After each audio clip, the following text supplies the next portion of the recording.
নমস্কার বন্ধুরা, আজ আপনাদের শোনাব নারায়ণ গঙ্গোপাধ্যায়ের ছোট গল্প অবলম্বনে অন্যমনস্ক চোর। তোমরা কখনো অন্যমনস্ক চোর দেখেছ? আমি একবার দেখেছিলুম। সেই কথাই বলি। গরমের ছুটি হওয়াতে সবাই দার্জিলিং বেড়াতে চলে গেছে। 108 ডিগ্রির জ্বালায় আমি একা বসে ছটফট করছি, অথচ আমার কলকাতা ছাড়বার জো নেই। আইএ পরীক্ষার এক গাদা খাতা দেখতে হচ্ছে।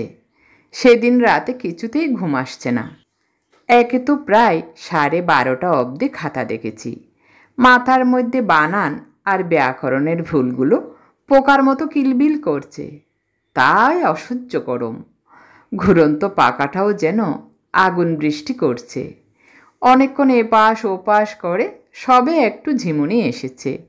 হঠাৎ শুনতে পেলুম, ধ্যাৎ, সিন্দুকটা গেল কোথায়? ভাবলুম স্বপ্ন দেখছি। তক্ষুনি আবার কানে এলো, ড্রেসিং টেবিলটাও উড়ে গেল নাকি? আর সন্দেহ নেই, ঘরে কেউ ঢুকেছে। পুরো চোখ মেলে পরিষ্কার দেখলুম জানালার কাছে কে দাঁড়িয়ে। মাথার পাশেই টিপয়ের উপরে টেবিল ল্যাম্প ছিল। সুইচ টিপে সেটা জ্বাললুম।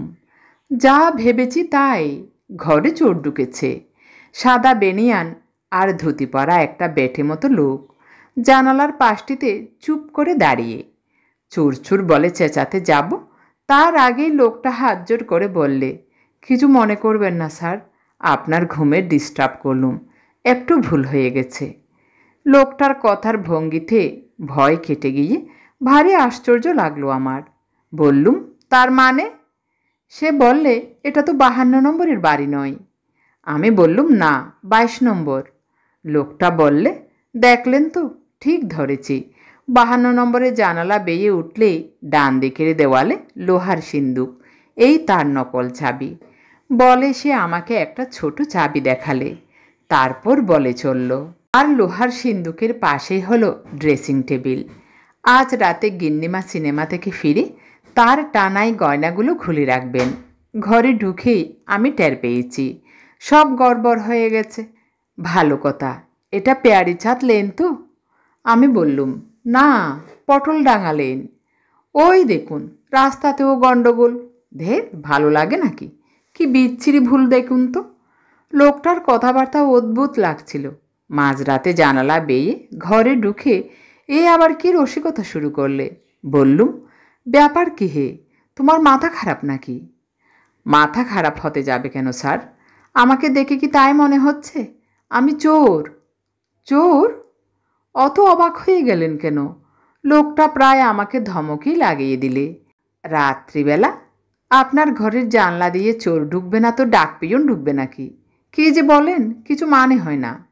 আমি বললুম, ও বুঝেছি, 52 নম্বর পেয়ারিচাঁদে চুরি করতে গিয়ে 22 নম্বর পটলডাঙ্গায় ঢুকেছে। ইয়া, ঠিক ধরেছেন এবারে। কিন্তু কি লেটা বলুন দেখি। এতটা জানালা বেয়ে উঠেছি, জলের পাইপের ঘষায় হাঁটুর ছাল উঠে গেছে, বুকের ভেতর হাঁপ ধরেছে। এখন কি আর পেয়ারিচাঁদ লেনে যেতে ইচ্ছে করে? আপনার ঘরে একটু বসবো স্যার, জিরিয়ে নেব একটুখানি। আমার বেশ লাগছিল চোরটাকে। বললুম, তা বসতে পারো। বলেই আমি হা হা করে উঠলাম। আরে আরে, ওটা কিসের উপর বসছ? কিন্তু ততক্ষণে যা করবার তা করে ফেলেছে। টুলের পাশে কুজোটা ছিল। ভুল করে টুল ভেবে চেপে বসতে গেছে কুজোই, আর তক্ষুনি পড়ে গেছে মুখ থুবড়ে।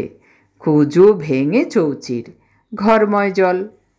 বোকার মতো একগাল হেসে উঠে দাঁড়ালো, ভিজে জবজবে।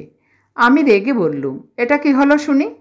লোকটা গাল চুলকে বললে, আপনার একটু ড্যামেজ করে ফেললুম স্যার, কিছু মনে করবেন না, নিজেও একদম ভিজে গেছি। বললুম, টুলটা টেনে ভালো করে দেখে বসো, আবার রেডিওটার উপরে চাপতে যেও না। সে বললে, না স্যার, বারবার কি আর ভুল হয়? একটা ঝাঁটা দিন, ঘরটা সাফ করে ফেলি।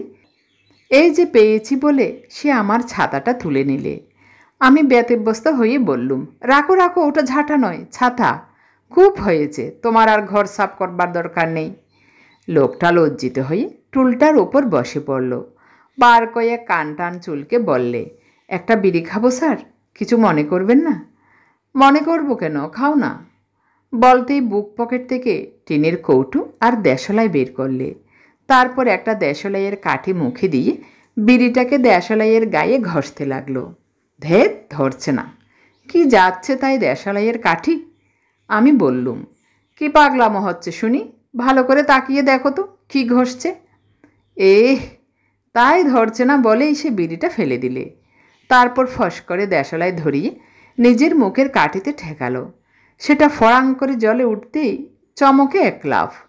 ইস, নাকটা পুড়ে গেল স্যার, উফ। বললুম, বিড়ির বদলে দেশলাইয়ের কাঠি ধরলে নাক পুড়ে? তাই তো দেখছি। লোকটা বেজার হয়ে উঠল। ধুত্তর, বিড়ি আর খাবই না বলে সে রেডিওটার উপর চেপে বসতে গেল। আরে আরে, ওটাই নয়, টুলে বসো, আমি চেঁচিয়ে উঠলুম। ঠিক ধরিয়ে দিয়েছেন স্যার। লোকটা আপ্যায়িত হলো। আর একটু হলেই রেডিওটা শুদ্ধ আমি আছাড় খেতুম, কিন্তু নাকটা খুব জ্বলছে, বুঝলেন? বোধহয় ফোসকা পড়বে। আমি বিরক্ত হয়ে বললুম, ফোসকা পড়াই উচিত তোমার, যেমন কাণ্ড। এত ভুলু মন নিয়ে চুরি করো কী করে? নাকের ডগায় হাত বুলোতে বুলোতে সে বললে, ওই জন্যেই তো মধ্যে মধ্যে ভারী মুশকিল হয় স্যার। মাস কয়েক আগে কি কাণ্ড করেছিলাম জানেন? ভিড়ের মধ্যে ট্রামে উঠেছি, পকেট মারব। একজনের পয়সা বাঁধা রুমালটা তুলে নিয়ে যেই ট্রাম থেকে লাফিয়ে পড়েছি, সঙ্গে সঙ্গে কে যেন বললে, পকেট মার।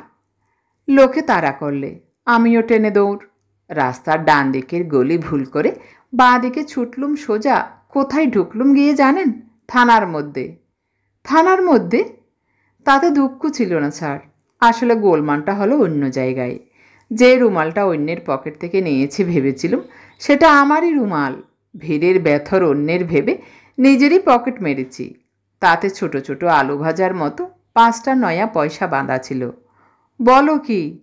লোকটা উত্তেজিত হয়ে বললে, একটা পাহারাওয়ালার কি আস্পর্ধা স্যার, আমাকে বললে, পাগল, করাচি চলে যা। বললুম, করাচি নয়, রাঁচি। লোকটা বললে, একই কথা স্যার। তা আমার খুব রাগ হলো।